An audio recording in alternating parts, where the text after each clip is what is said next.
the whole system is built upon delivering services rather than delivering transformations. And Yeah. because it's not built around delivering transformations, the account managers can't actually make decisions without them. They can't actually really drive results without them. Welcome to the Digital Agency Growth Podcast. I'm your host, Dan Englander. So today I'm very excited to welcome back friend of the show, if I do dare say so, Mandi Ellefson, who is the founder of Hands Off CEO, where she guides service firms to break free from daily delivery, add millions of dollars of profitable growth. And she's been through this herself, over the course of building this company and working with so many clients over the years. So I'm glad to know Mandi for a while. Also the author of the Hands Off CEO book, which I'm glad to have right here. So Mandi, welcome back. Thank you so much, Dan. It's a pleasure to be here with you. Yeah, for sure. So we're definitely in interesting times, as they say. Recording this March 17th, 2026. And with that, I'd love to start with just like, what are you seeing out there with your clients, with new business, with closing deals, and so on? Well, what I am seeing is that there are a lot of service firms and agencies that are finding themselves in a very different place where what was considered really valuable a couple years ago, clients want more. They want it faster, they want more, and they want it for less price points too. That's what I'm hearing from the research that I've been doing. Have you been hearing that too, Dan?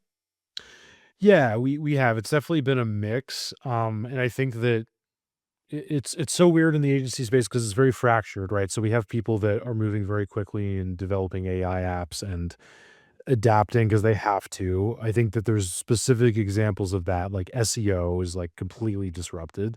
And Hmm. then there's others that are sort of in this business as usual thing because it's like their clients are older or or they're more conservative or whatever it might be. And there's this whole element of like distribution and how fast these changes move through the system.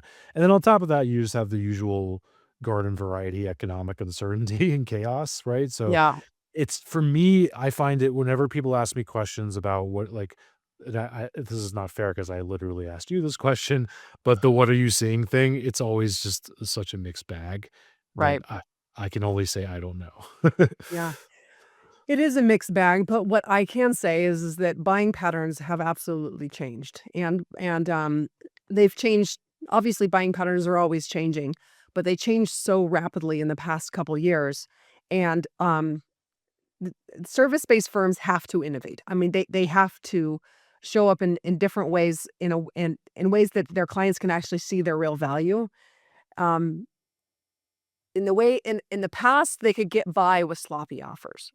In the past, they could get by with, I know what you teach with your referrals engine. What do you call it again? Tell me your You got it, the referral agent, yeah. okay, right. With your referral engine, that like you could get by with being a little bit more reactive with that, you know. But in nowadays, it's really important to be proactive and to be ahead of things.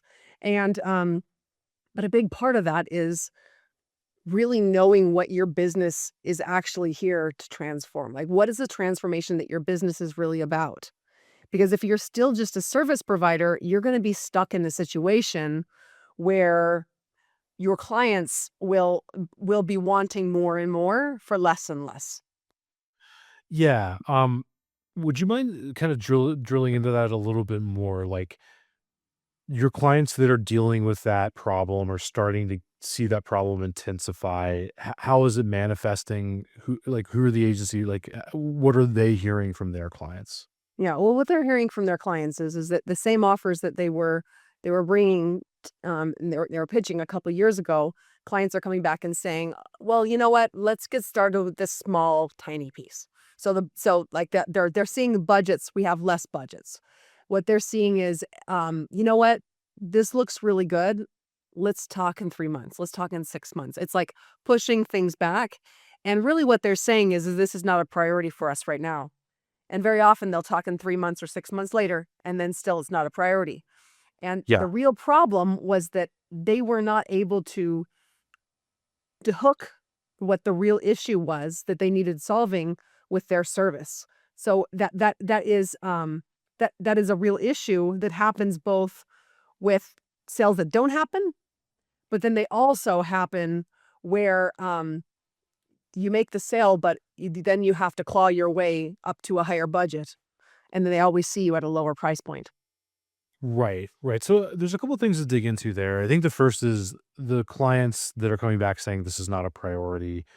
What in their minds is their kind of BATNA, which is the acronym, if people don't know it, is best alternative to negotiated arrangement. So like, are these companies that are saying no to the agencies that are pitching the thing that needs to be innovated? Are they thinking about like, well, let's just sit in place, or let's build an AI system to do this, or whatever? Like, Um, how is that usually playing out? I think more what I'm hearing from a lot of agency owners is that it's just that their clients are actually overwhelmed with options.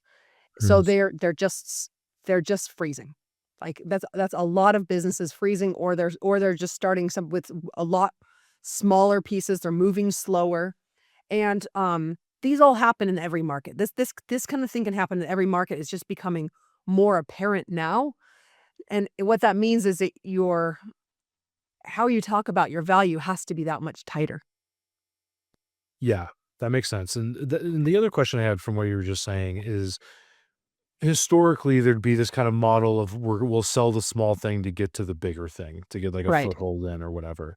Do you still think, or rather, how valid do you think that is? Or do you think there's just a changing paradigm where there's just some other new, smaller thing that has Well, to be the it's new it's reality? absolutely valid. It's still absolutely valid to sell a small thing to get to the other thing. But most agencies and service firms are not doing that. What they're doing is they're selling whatever the client says that they're willing to buy, and then they're hoping that they could get in and build in and from there. There's no strategy around it. That's very different to like just yesterday I was talking to a company that has an AI agency where they're implementing AI augmentation. And and I was giving him some feedback on his offer. He's a friend of mine.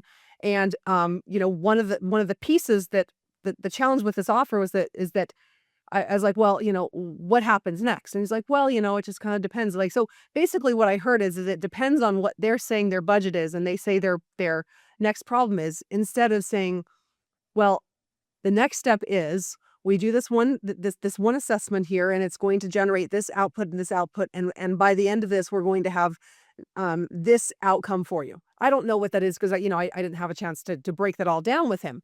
And even if I would, I probably wouldn't share everybody. Wouldn't share this publicly with everyone, right? But it's putting together a very tight outcome that then leads to something next. And so it's like the difference with your referral engine, the difference between people proactively going out and having a strategy around generating referrals, which you and I both know is way different than going and just saying, "Hey, who do you know?" Right? Yeah. Yeah. Well, it's funny because like thinking about referral engine and stuff, like it kind of took brick by brick figuring out like kind of the Edison and the light bulb thing to come to that offer, and it's by no means perfect the way it is. It's always Mhm. advancing, and I imagine it's the same thing for agencies, and it is from what I see, that it's a tough thing to just like have a whiteboard and be like, how do we make a better offer? It takes a lot of experimentation and so on. So can you talk about, at least that's my experience. So I guess my first question is, would you agree with that? And what are those things that are kind of going into engineering a strong offer Right. nowadays? So on. Yeah, so absolutely it does. Like your offers are never done. You're always building on them and learning new things, and like every new sales conversation you're having, you're learning something new. Um but it's not just about taking the offer that you have right now and just repackaging it. Because that's how most people think about offers, but when you think about it that way, and this is and when you think about it this way, what ends up happening is that you hit up against a ceiling of where your prospects and your clients see the value of your services. So, for example, Yeah. a therapist, they're gonna like, doesn't matter how good they become at therapy, like they're gonna have a hard time making more than about a few $100s an hour. That's kind of where you hit up against it, right? Yep. Now, if you take this, now this person who's a therapist could go and I'm using a completely different example for comparison though. Like if they wanted to go and recreate that into like helping someone create a very big transformation and solve a very particular problem in a certain time frame, then that they're going to put a higher value on that. For example, saving the marriage. Like, right? You know what? There are companies out there that charge between $10,000-$20,000 for a week retreat to save your marriage, right? In a group structure even, right? So Yeah. same skill set, but it's packaged in a different way and the value is very different. It's a transformation. Yeah. I know I'm glad you brought up that, example, because it's like there is an amount of just slotting that people do in order to make sense of the world, right? Like the thing that I've always brought up is like you can walk down the aisle for shampoo or lotion and there's all this beautiful ornate, all these brand names and design, but at the end of the day it has to say like, is this shampoo or is it lotion that I'm buying? And then people are going to be price anchored in a certain way. Right. Um I think one of the challenges with that is there's just so many variables and so many ways you can position things. So Right. hopefully I can give some constraints. So, if you're one of these agencies, like most agencies that are kind of open-ended and you're like, I'm gonna go see what the client needs, I'm gonna come up with a custom proposal. Um, like when you're working with a client that's the open-ended agency, how far towards productization are you getting with them? And what are some of those what are the variables to focus on first? Let me know if that makes sense. I know it's kind of all over the Right. place. Yeah, it definitely does. So how far are we taking them into productization? Well, here's the thing is that it depends on what their biggest pain point is. I will tell you generally, and depends on how profitable of company you want to have, right? So I would be recommending that all service firms would position their services based upon um, the power of one formula, and I can share that with you. And that's how deep. But before we go into that, and I'm going to come back to the power of one formula, I want to actually share with you a way to think about how your clients actually see you, and then that will give you a frame for how deep do I want to go into this. So, um, and I guess I'll just say the power of one's formula, and we'll come back to that. But what it is one client, one painful problem, and one outcome, like one transformation. That's what it is. Like that. That's how deep. So how deep do you want to go? Well, it really depends because here's the thing: is that you can think of this like this pyramid, and on the very bottom of a pyramid, there's 4 different levels on this pyramid, and on the very bottom of the pyramid that makes up a very big part of the pyramid is level 4, which is staff augmentation service. We're going to take this off your plate. Now the problem with like we're just gonna do this for you is that AI can do a lot of that now, right? So there are whole companies that are in this tailspin because like what they used to do as a service, AI could do in a fraction of the time. Like accounting is being very disrupted by that right now, and it's only a matter of time before, like you said, there's the adoption curve, right? So the staff augmentation service, that's a very big part of services, right? And the next level is a high quality service provider. So, what do you need? What is your budget? We'll go do that for you. And they're good though. They're right. That's another big part of the market. But between 3 and 4 on the pyramid, that's 80% of the market. 80% of the market that generates 20% of the profits. Yeah. So then on the top of the pyramid, you have proven ROI. The service providers like, yes, we have results. We have past clients with a strong ROI, but we can't control the result. It's really out of our hands, right? Um, Right. Mhm. Yeah, that makes a lot of sense. Um, but then there's so one layer above that too. yeah, no, sorry, keep going. Let me cut you off. Okay. Yeah, but that's level 2, and that's really good. It's still that's in the top 20% that generates 80% of the profits. It's not a bad place to be. And Mhm. then there's the top one. This is reserved for the growth partners. It's a very small percentage of the market, and they sell a future state. Like that, it's saving your marriage, for example. They're selling a future state. This is possible if we have this budget and we have Y, Z in place. Like they define what they need to have in place. They know it because they're growth partners.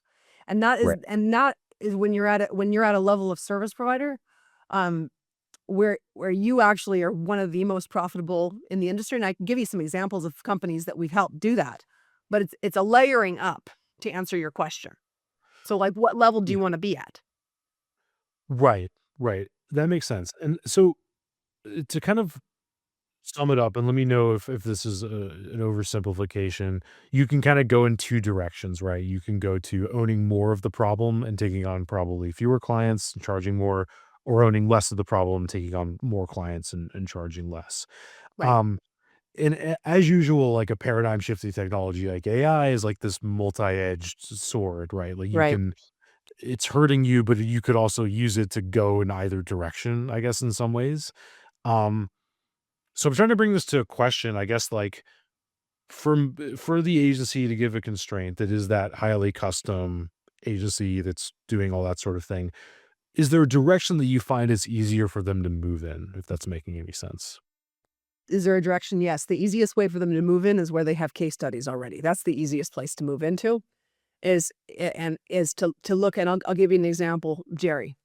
So Jerry has moved his agency from, level 4, level 3, like level 3 was a lot of where they were at. Sometimes clients saw them as level 4.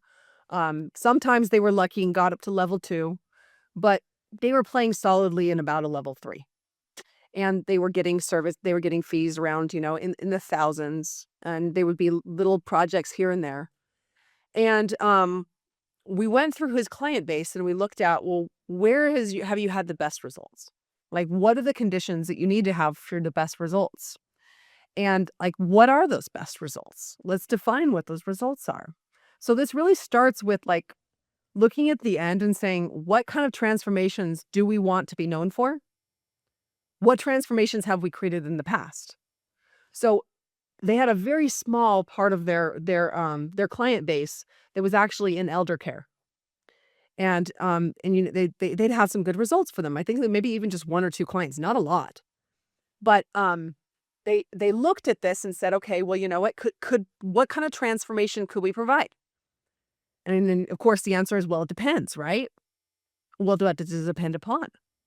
Well, it depends on the client. So what do they need to have in place? So we go through and we say, what are the minimum standards? And as they increased those minimum standards, they were able to see that they were able to add millions of dollars of new growth through these companies that they had the right things in place. Yeah, that And makes sense. and Sorry, keep then going. from doing that, what it allowed them to do is go from charging in the 5 figures to the 6 figures and then eventually into the 7 figures for Mhm. their services. And he has a podcast in the elder care space. He has they're known as the very best in the elder care space. He's completely owned the category. And he's on track for a $10 million company from a $1 million company.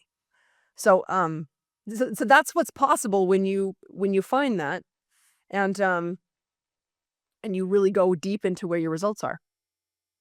Yeah, and I think the other benefit to that is, like, as these different industries get disrupted, and I mean, I'm not an expert on elder care, but they're probably gonna be slower to adopt than maybe other areas. Um, there's sort of this element of, like, of the trust factor becomes bigger because it's like, it doesn't matter what somebody can do, the fact that you're the one telling me to do this thing matters a lot more than if it Right. was, further down the pyramid or whatever, so that all makes sense. So we talked about, kind of where things are going, Hmm. crafting offers and the different parts of the problem that an agency can own. Before I threw on the recorder, if you don't mind me sharing this, we were talking about like, hey, should we get into how agency owners can save time? And Yeah. your pushback was like, people are actually time rich right now because it's In harder some to get cases. deals across. Yeah, in some cases, because it's harder to get these deals across the line. So with that, let's say there's the agency owner, agency leaders, not just owners listening that have more time than money right now. What are Hmm. some things they should be thinking about and doing? How do you Yeah. deal with that situation without going down a rabbit hole? Right. Well, right now, as is that like you often there's 1 or 2 places that companies will oftentimes find themselves in. It's like, am I time rich or am I time rich and sometimes money poor or cash poor, right? Or am I cash rich and very time poor? And like you're in those 2 situations right there. And and you have to invest something that you have less of in either of those situations. And I say that's really important too, because if you're in a situation right now where you're at capacity, you need to invest ahead. Maybe you even need to make more sales to be able to invest ahead. And it's just like you're in this tight place. One of the things I just want to just share is that, like, think like a business owner. Think like an investor in your company. So I say this because a lot of service-based firms, it didn't require a whole lot of investment to start up your company, financial investment. Whereas you go and you think about, like, a franchise company or, a manufacturing company, you could be in hundreds of thousands, millions of dollars to be able to set up shop before and you're going to be having many years before you're profitable. Yet for service-based companies, there's very little financial investment. And then when they hit up against this next stage and they realize, oh my gosh, I need to invest. I don't know what to do next. It's just like, you might have to invest ahead of the next to get to the next level. That's just the reality of this. And and and I'm going to invite people to learn how to sit with that and to learn how to become an investor in your company. And that starts with looking really at the end. What is the business you want to have?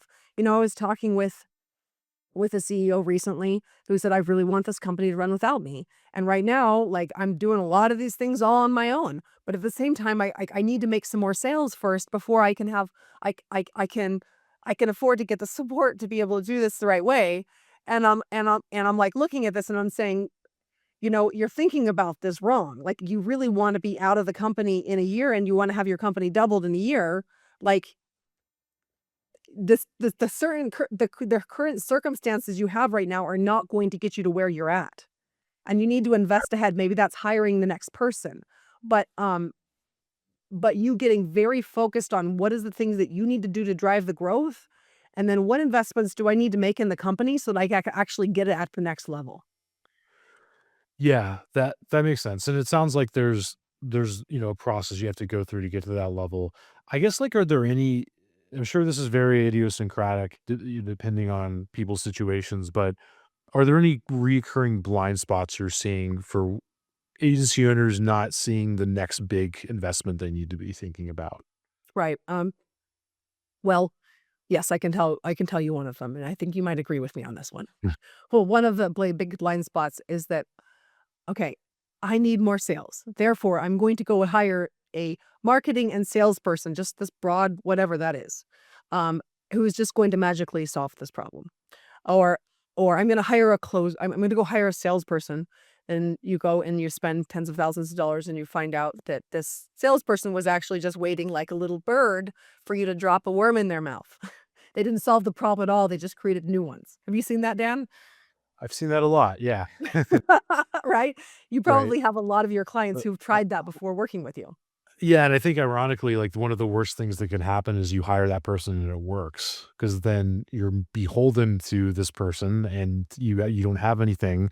They have all this leverage and you don't really have a place to go, if they get hit by a bus or leave or whatever. So I think it Yeah. actually sets back that time frame for getting the Mm. owners out of the day to day.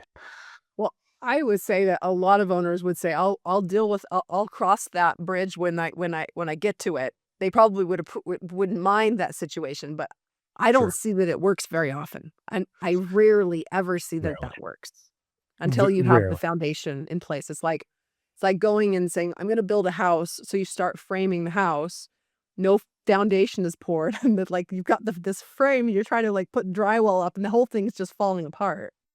Yeah, and I also think that there was this previous era that we're still kind of, like, dealing with we're still haunted by, where, like, you could have, just through brute force, you could have some salesperson send out enough messages to get a meeting. So, like, Yeah. that salesperson with enough hustle could go do all this stuff and win you deals, and, like, I don't think that's there anymore. I think we're kind of in, it's a it takes a village kind of thing Yeah. with making the system happen and with solving what's a fundamentally hard problem, like getting a skeptical, busy marketing leader getting pitched by agencies all day, every day, not even to buy from you, just to agree to talk to you Right. is a group effort. Yeah. Well, and that's just the thing though, is that so the biggest blind spot is that your job as the founder of the company is to work out that go-to-market system and then delegate off the pieces as you have a functioning system. That's the number one job, and that's part of the way we look at offers, and I know that's part of what you do with your referral engine. But that is absolutely critical to be able to focus your time and energy on, and it's work that it has a lot of rejection, and you just have to learn how to be able to sit with it and get good at it so that you don't have to do it forever. Right, right. You're And I earning think the that's right. yeah, and who knows how long that will be, is one thing. So I guess with that in mind, like I've had different experiences with different agencies on this, but I'm a big believer in the owners owning this for as long as it takes to build the system. That Yeah, said, are there in the situation where there's more time than money, are there any is there any way that you've helped clients or seen clients bring in the team and get help and or have accounts yeah. people do more? Well, and I will say too that I don't think that companies ever have like an unlimited amount of time. There's always something. You always have a client that's going to be pulling you in a project. You're always going to have constraints on time. So, um, b- but what I would say is that yes, it is very high leverage for the owner to be involved in it until they don't need to be. But you can do that for a long time if you have a really good sales admin in place. So the sales admin can then can oversee a whole referral channel and a referral structure. And we're really big on referral structures and partnership programs as well. And it's like how do you be able and that's the number one thing that's working right now, right? So it's like, how do you be able to leverage that, and how do you be able to generate more referrals with the same work? How do you be able to generate, like, more opportunities where you're leveraging your network and you're creating opportunities from that, but you don't have to be the one who manages that. You don't have to be the one who's overseeing that and who is inputting them into the CRM, who is, preparing for your sales conversations. Like you can have your appointments already set up, all the notes there, like they were scheduled. They like the follow-ups are all laid out. Like all of this can be a system that someone else has done. And so all of the administrative work, which is about, 70-80% of it, doesn't have to be done by you. Um Right. And it's funny because when you look at like very sophisticated sales organizations and you have the account executives or whatever titled the CROs, et cetera, their day is just looking at a calendar and then just showing up on calls. And then they have somebody else doing everything else. They're not even touching email at all or the CRM. So I do think it's possible to get to that, to get to that point as this junction place before you actually get out of the seat fully, for sure.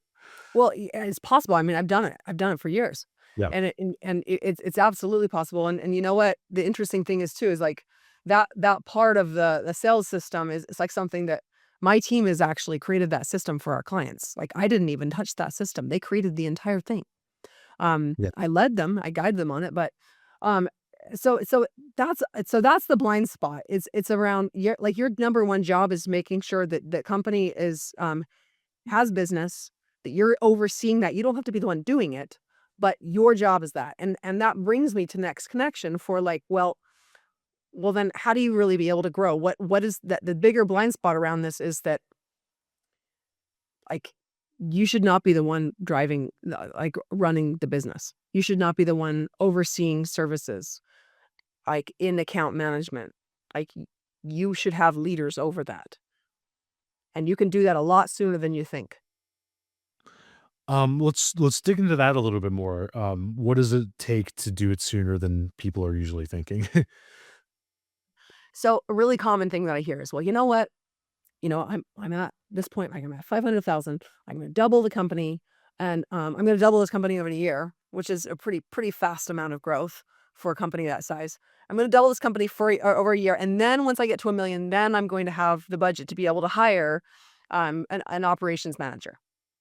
And what they don't realize is that for them to double the company in that amount of time, the amount of systems they have to build for that, like managing the team as they're growing, like overseeing that clients are getting results, then doing all the sales associated with that, like the likelihood of them being able to accomplish that is very, very low. I know that because I have a lot of, you probably maybe you've seen this too, Dan, but I'll have a conversation with the CEO, and then like 3 years later, again they'll reach out again. They didn't make the move at that time, and they're about the same place. They're about the same place, and that could happen in the lower seven figures too. But the company stalls out, and it's because they're still managing it. They're still running the meetings. They're they're saying, "I'm gonna put a pin in the EOS," or something like that, and, like, that's a good idea, but they have to be the ones running it, and, then they're the one driving accountability with their team. Right. They're the ones that are pulled in when their clients aren't getting great results with their account managers, because their account managers are the whole system is built upon delivering services rather than delivering transformations. And Yeah. because it's not built around delivering transformations, the account managers can't actually make decisions without them. They can't actually really drive results without them. Yeah. Can you talk about that a little bit? Like, what are some of those shifts that account managers are making to focus more on transformations? And I guess that reminds me sort of of like the commander's intent concept, or like kind of these broader directives as opposed to just an SOP or something like that. Right. Well, this comes back to when we talked about before, like the power of ones and that pyramid, moving up through the staff augmentation to service provider, then proven ROI, then to growth partner. It's like you owning where that's at. And if you're doing account management as a high quality service provider, every different service is going to look different. They're going to have different objectives, and ultimately, where is the information residing? It's like, well, like the account manager, as good as they are, you're going to get that. And wherever the gaps are is what the CEO is going to fill in. So, Right. excuse me. Nice. So what that means is that at what level are you building your systems? Are you building your systems to do the work? Or are you building your systems to be able to create a transformation? Yeah. That makes sense, and that sounds like something like, if nothing else, if you're just starting with just you doing this, you could just align on that more in your sales process and kind of build things from the ground up through these experiments, and make little shifts and so on. Well, like, you're exactly right about it starting in the sales process. Mhm. And I wouldn't recommend just doing little tiny shifts. Like, we're always doing the little tiny shifts, yes. But right now, if you're in a place, maybe I should rephrase that. If you're in a place where you're noticing there's a lot of disruption in your market, and you're noticing that things aren't working the same way that they did before, or if you're noticing that you're getting pulled into a lot of like having to customize everything, like this is an opportunity for you to look at this in a completely different way and say, what do we actually want to be known for, and build systems around that. Yeah, that's good. I think that's a good note to close out on. Yeah. So Mandy, with that, a few kind of closing questions. I guess the first one is, what are you working on over the next 90 days or so, and what are you excited about? What I'm working on a personal side, I'm working on a personal book around, so that just like a kind of a spiritual transformation that I've gone through, around finding God in the places that broke you. So that's one thing that's on the personal side I'm excited about. Cool. Um, we are launching our hands off growth operating system, which I'm so excited about. It's 14 years in the making. So like that is something that is just, it's really exciting to me, because it's like the very best that we've ever had, all put together in once, for how to be able to have a company that can run and grow without you. And so that's something that we are launching right now, and rolling out some cool stuff with it around the next 90 days. Awesome. I'm excited to learn more about it. And with that, is there anything I haven't asked you yet? Anything you didn't ask me? Well, I think that probably the number one thing that agencies should be looking at and service providers should be looking at is impact. Mhm. Impact. Like, how do you scale impact instead of scaling services? Looking at what is the transformation that you want to be making in the world with your service, start at that end future state, and then reverse engineer back to it. Yeah, I think that's great and very tangible. So, Mandy, it's always a pleasure. I always learn so much. Finally, where can people go to follow what you're up to? Yeah, if you go to handsoffceo.com/briefing, we have an upcoming training that we're actually going through the entire hands-off growth system, and it'll show you how to be able to get your company to run and grow without you, in a way where you actually are making more profit and working less. Awesome. We'll get that linked up. Mandy, thanks again. Appreciate it. Yep, absolutely.